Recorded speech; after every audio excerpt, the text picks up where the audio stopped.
Toujours pas. Toujours pas. Le Barça ne perd toujours pas. Il n'y a pas une équipe qui est capable de les accrocher ou de les faire perdre.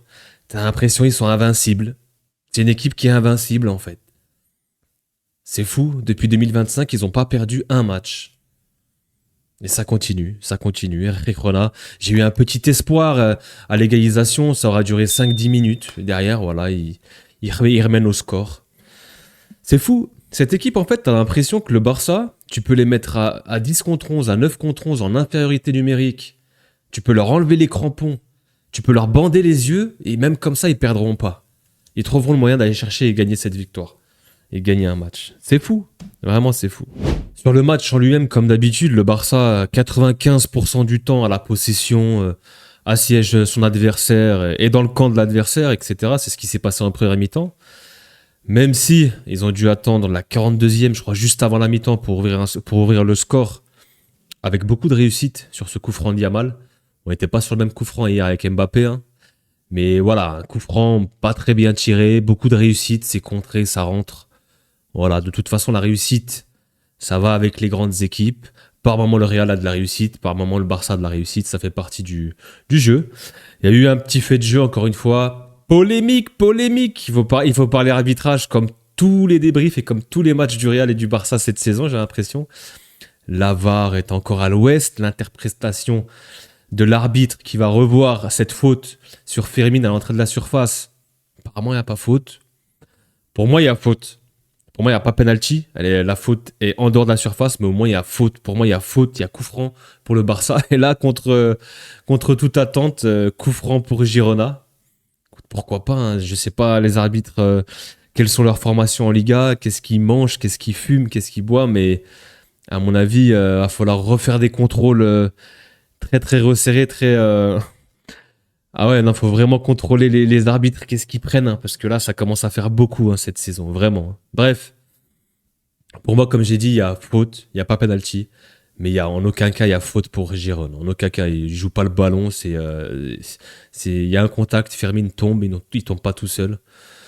Enfin bref, on va mettre l'arbitrage encore un peu de côté, mais on est obligé d'en parler de toute façon. Première mi-temps un peu moyenne bonne du Barça, qui ouvre le score grâce à ce coup franc avec beaucoup de réussite, 1-0. Tu reviens en deuxième mi-temps, tu ronronnes. Franchement, à part un Lamine Yamal sur son côté et un Pedri qui distribue comme d'habitude, même si j'ai envie de le dire, Pedri a raté 2 passes dans le match. Il faut le souligner. Ça arrive jamais normalement. Il faut le souligner quand même. Quand je vois que Pedri, au bout de 2 minutes de jeu, il rate une passe, ça part en touche, je me dis, ah tiens, il y a peut-être des signaux positifs pour un nul ou une défaite du Barça cette saison. Toujours pas. Enfin bref, il revient dans le deuxième mi-temps. Il y a cette passe de D'Araujo qui cherche Lewandowski. Lewandowski qui au dos au but n'est pas très très costaud sur ce coup. Il se fait prendre le ballon. Et là, pour le coup, c'est super bien joué de la part des joueurs de Gijón. Ça joue à une touche. Danjuma part en profondeur. Il a juste un but partout. Et là, je me dis, tiens. Je suis heureux, je suis content. Je me dis, ok, égalisation. Pourquoi pas? Ça aura duré 5 minutes. 5, 6, 7 minutes. Et sans ce diable de Lewandowski qui sort de nulle part. Il y a Fermin Lopez qui se prend pour CR7, hein, qui vole dans les airs, qui met cette tête en remise là. J'ai pas compris, je vois Fermin Lopez 1m50 qui est dans les airs comme ça. J'ai l'impression de revoir la photographie CR7 contre Evra. Vous la connaissez tous celle-là. Je crois que c'est Real United où CR7 il est à 3 mètres de haut et t'as Evra qui paraît tout petit à côté. C'était la même photo, à moindre mesure, hein. Et Lewandowski, geste de contorsionniste, je sais pas comment il fait, un geste acrobatique très bizarre, il arrive à redresser ce ballon.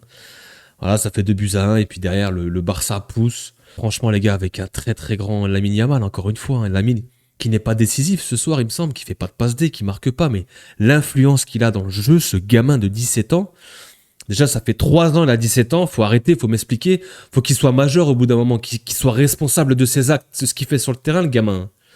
Ça fait 3 ans, il a 17 ans. Il peut pas être majeur. Faut qu'il soit responsable. Là, c'est ses parents qui sont responsables de ce qu'il fait et ce qu'il fait aux adversaires et aux pères de famille, hein. Lamine Yamal, les gars, il y a des gamins de son âge à 17 ans, ils demandent la permission de sortir. Lui, il demande des appels en profondeur. C'est pas la même chose. C'est différent. À son âge, je sais pas, à 17 ans. Moi, je faisais quoi à 17 ans? Je passais mon code. Je passais mon code, lui doit passer son code pour avoir le permis, là.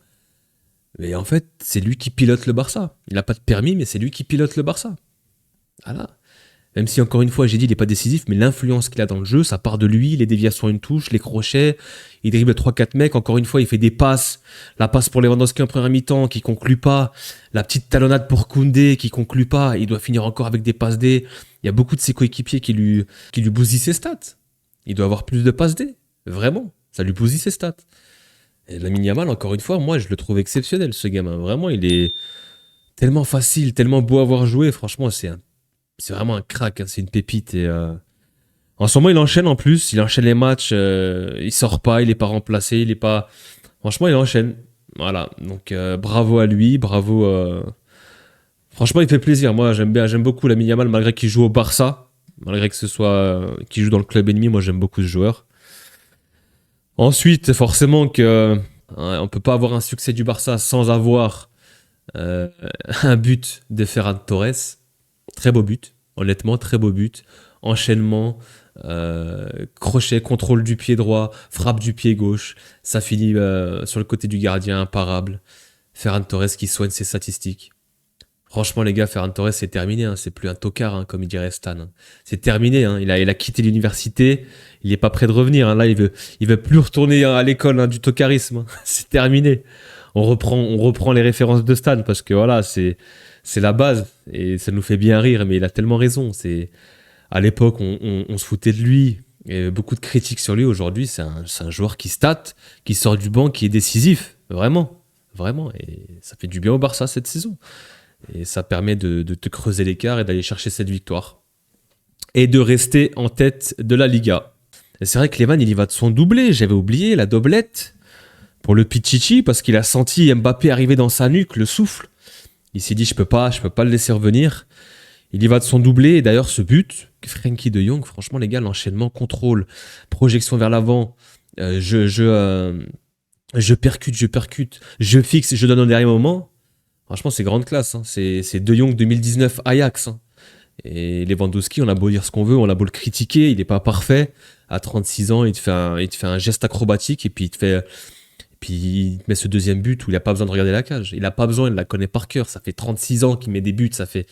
Et à Dortmund, au Bayern et là maintenant au Barça, il connaît la cage parfaitement. Hein. C'est des maths. Il n'y a pas besoin de la regarder. Voilà, il sait. Hop, radar, ça part petit filet. Imparable pour Gazaniga. Et du coup, ouais, ça fait 4-1 avec le but de Torres. Voilà, toujours pas. Moi, j'espérais voir le Barça se faire accrocher comme tous les matchs du Barça. Mais on est là, on fait des débriefs et on est obligé de dire que le Barça gagne, joue bien, etc. On va aller checker les stats un petit peu. On va aller checker aussi le classement. Donc, voilà, encore une fois, hein, le Barça a surdominé comme 90% du temps de 70 G. Voilà, les tirs, etc. 4 tirs seulement, 2 cadrés pour Giron qui n'a pas existé. C'est souvent répétitif et que le Barça il domine, hein, c'est mérité dans tous les cas de toute façon. À ce moment-là, tu vois un but partout, t'espères pourquoi pas se faire accrocher, avoir un match nul, mais derrière, voilà, hein, l'attaquant, le Pichichi, il va de son doublé, Lewandowski. Les attaquants font le boulot. Hein. Hier, Mbappé fait le boulot. Contre Villarreal, il avait mis son doublé aussi. Là, Lewandowski met son doublé. Il y a une vraie lutte. Il y a une vraie lutte pour le Pichichi. C'est intéressant. C'est vraiment plaisant à voir. Et le Shark qui va de son petit but, hein, qui sort des bas-fonds marins, qui fait surface. Et ouais, ça fait 4-1. Franchement, au niveau des notes, forcément, Pichichi pour Lewandowski. Et derrière, voilà, en plus, t'as pas Rafinha, hein, t'as Gavi qui joue sur le côté, t'as un Eric Garcia qui repositionne au milieu de terrain. Mis à part Danjuma qui marque et Gazalaga qui fait quand même des parades, c'est très moyen. Gérone, hein. Franchement, ils sont pas sur une bonne période en plus. Le point au niveau du classement, 3 points d'avance pour le Barça, toujours. La différence de but, il y a ce match aller qu'on a perdu aussi. Voilà, on va suivre. Le prochain match, ce sera le Betis. Pas évident pour le Barça. Et Valence pour le Real. Donc l'Atlético Madrid qui a fait match nul, qui est décroché hein, quand même. Là, ça, comme j'avais dit, hein, ça va être un duel. On espère que le Betis va réussir à les accrocher. On l'attend toujours. On sera là pour regarder le match et faire des débriefs. Il n'y a pas de problème.